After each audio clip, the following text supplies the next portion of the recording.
what it means to be resilient. For those who have grown up, say in the 80s and 90s and 2000s, especially, even though we look the same, I can tell you those who grew up in the 40s and 50s and 60s and 70s, this was a more resilient people. Right. Say resilient. Resilient. Are you talking about the people from the 80s being more resilient, or the people from the 40s? 40s. Okay. Yeah. The resilience level has gone down. It's not just in people of color. I mean, it's everybody. Universal. The resilience level has gone down. What can you take and then get up and do what you got to do? That's right. So we're going to talk about that tonight because we have a few men in here who are experiencing some things where resiliency is required. Come on in, son. You was absent last week, wasn't you? Come on. Where resiliency is required. And where resiliency is required, you have to have the unction and the gumption to meet the requirements at that appointed time. That's right. And a lot of times when we have faded, say faded. Fallen back, say fallen back. Fallen back. Yeah, we have faded or fallen back from this resilient position that we do have inside of us. Mm-hmm. But after a while, the resiliency level goes to sleep. Mm-hmm. This is what I mean. You know, earlier on in my day growing up, right around here, I'm from here. Everybody had a drum and bugle corps in my day. Everybody, all the communities all over everywhere had a drum and bugle corps. Son, pull that out of your ear because we ain't gonna have no phone calls in here. I'm not talking to you, but you can pull it out now. But everybody had a drum and bugle corps, and so this is where African American communities gathered around the drum and bugle corps. In the north side, it was Ames, the Elks Lodge. Elks Lodge. In St. Paul, it was called Peter's Meats. In south side, it was the Sabbathanites. And each one of these had their own drum and bugle corps. All of them was bad. And I mean, with go on parades, how you would travel, go on parades around. You'd be in Iowa. Then you meet them people from down in Iowa through the drum and bugle corps. You'd be in Wisconsin or Chicago, and everybody be a big battle. You know, like what y'all hear about the Battle of the Bands, where we at that time, we did the drum and bugle corps, the battle, the sisters would be, would be getting down. I mean, these people would be getting down, right? But in the Elks Lodge, in the Elks Lodge is right over on Plymouth right now. All they do now is sell alcohol, but back in that day, they did more than that. It was a more important entity, in that day, right? And so, in that day, if you were in the drum and bugle corps, and everybody wanted to be that, everybody wanted to be in. All the boys wanted to be in, because they were so sharp, and you be stepping. We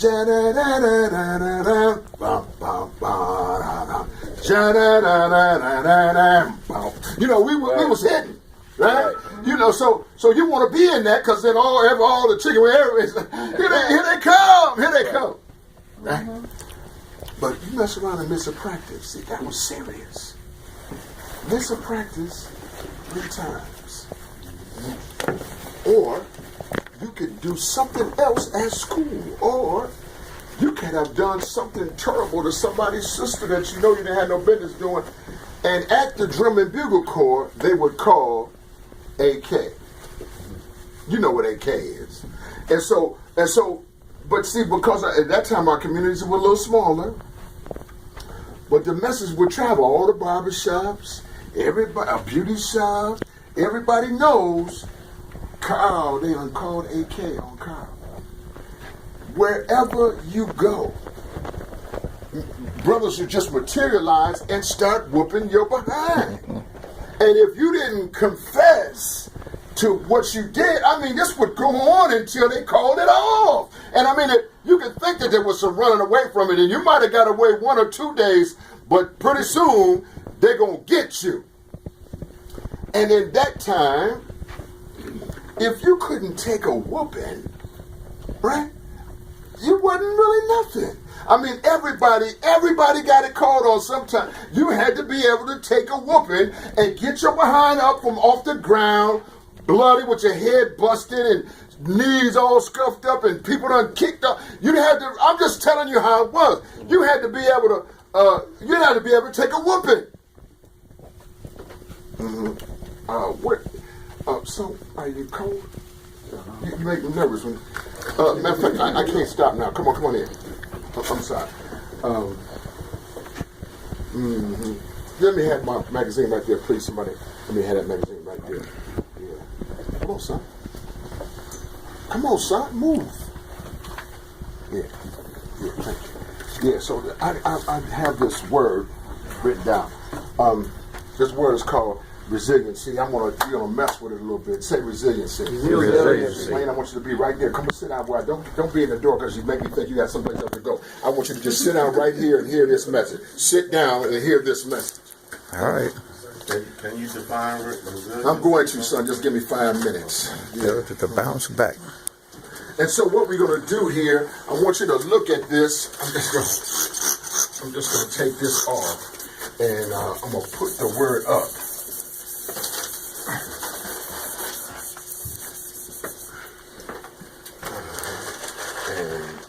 Would you open these up for me? Then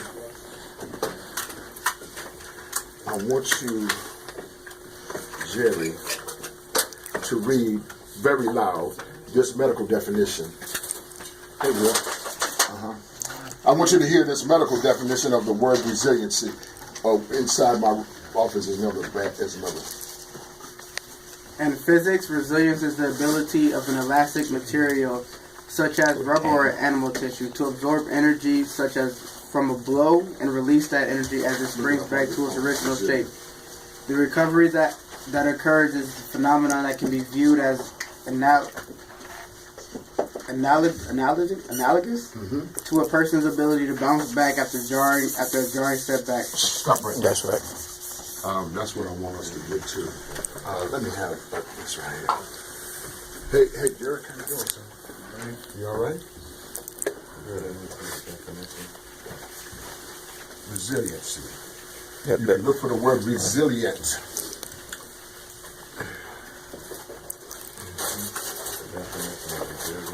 Yeah, I want you to look for it. You might not, because this is a stone.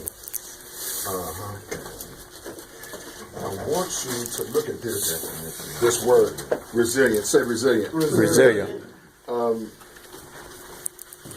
I'm moving too fast. Hey, son.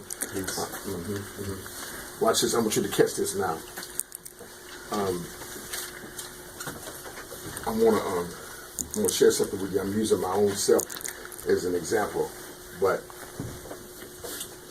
when I'm talking about you, one time I was in my growing up. I wasn't never a roughhouser per se, but I didn't run from nobody. And so everybody in my neighborhood, everybody always got it into it sooner or later.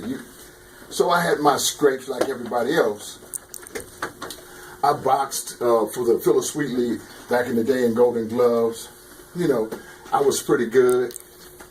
And one time they put me, this is every Friday night, everybody went to the Phyllis Sweetley for fights every Friday night. This was the biggest thing on Friday night to do. Go to the fights at Phyllis Sweetley. And they put me in, I forgot what my weight was, but a little bitty old guy, I was little. And then they put me in with a big giant, Igor the giant.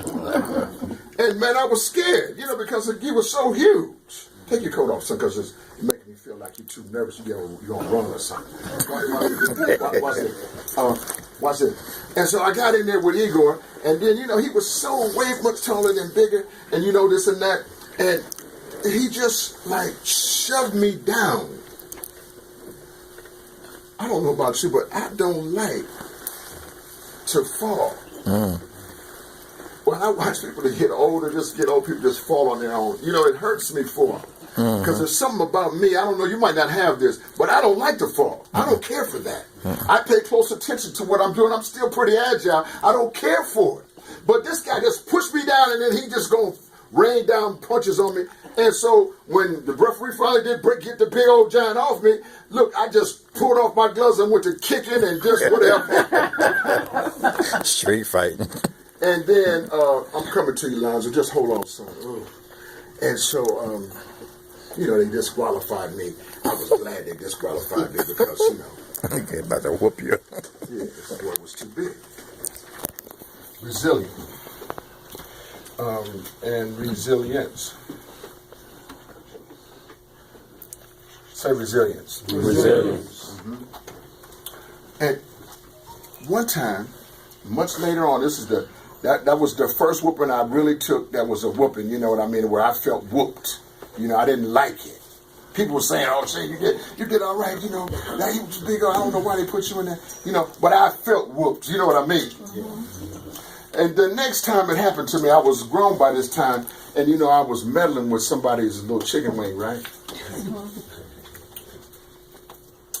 And she was beautiful. She had pretty feet. I got issues. She was beautiful. Watch this. And man, a little brother, football playing brother, he thought that was his thing, and this and that. And man, that boy stole me outside of a nightclub. I didn't even see him coming, right? And I mean, that boy must have hit me about, 5 or 6 times, so hard and so quick, it was just a terrible whooping. Mm-hmm. Say a terrible whooping. Yeah, it was all public because I even had a little reputation by that time, you know what I mean? So it was all a big public thing, and people was talking about, man, did you hear what happened? Did you know what happened to man, that boy whooped, this and that. And I'm gonna tell you something, man, I had a hard time taking that kind of stuff. Mm-hmm. Just so you understand, I played all sports. I was very competitive, and I like to win. I'm going to tell you something. I have toned down a little bit right now. But the truth of the matter is, I like to win at what I'm doing. That's right. Whatever it is I'm doing, I want to win at it. Right. Now, I don't make a big thing about it. I don't try to, kind of push my will on you. But what I am trying to say to you is built inside of my resiliency is the desire to win. I want to win. I want to win with you. All right. You playing one kind of game, I'm playing another. I don't want you to go back. I'm trying to do everything I can to make sure you don't go back nowhere. And I want to win at it. That's right. I'm just telling you the truth now. Come on. Say I want to win. I want to win. Man, this boy, he whooped me, man, and it swole me up. Took me a couple weeks to just get physically back together. Mm-hmm. So after that time, I have a little crew of guys. And it was huge. Come on, man, come on in. It was good to see you. They're going to give Tierra a big hand. He ain't been here in 3 weeks. Mm-hmm. You got a pretty coat. You want to take the coat off because it's so pretty. Take that coat off, boy. Watch this. And so my little crew, they wanted to do something to this dude. You get it? And they was like, look, come on, man. We got to do this thing. Because it impacted them too. It looked bad for them. And you know what?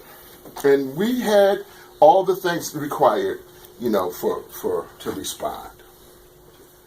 But you know what I said, man, and this, I still don't realize what it was. But I said, man, that boy taught me something. Because he thought I was his friend. Mm. But I was really more interested in what I was doing. Yeah. And it made a rule in me. And I have the rule to this day. This is the rule.